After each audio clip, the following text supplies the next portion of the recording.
911, do you need police, fire, EMS? The night of May 23rd, Hayes County 911 timestamped Laura McComb's phone call at 11:11 p.m. She confirmed her family was at their rented vacation property on Deer Crossing Road in Wimberley. By then, the Blanco River had been rising for more than 2.5 hours. And you said it's in your second floor?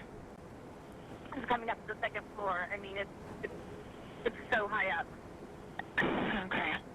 And we have no exit out of it. Okay, well just make sure you don't go to the attic so you don't get stuck, okay? Okay. But I will get them out there as soon as I can.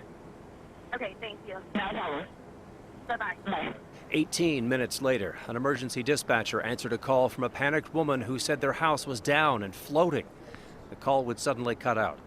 3 minutes after that, a man just downriver and others would call to report this. A house just went by with the river, and there was a person in it with a spotlight.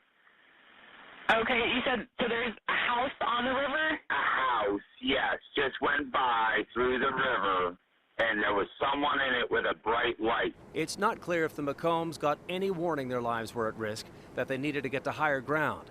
In the days after the flood, county leaders said, our communication services, both by our reverse 911 system and by things as primitive as knocking on people's doors, we got to just about everybody we needed to get to and probably saved thousands of lives.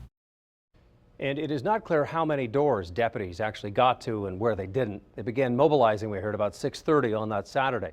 Hours later that day, 911 callers reported seeing up to 5 people floating down the Blanco River, clinging to something and yelling for help.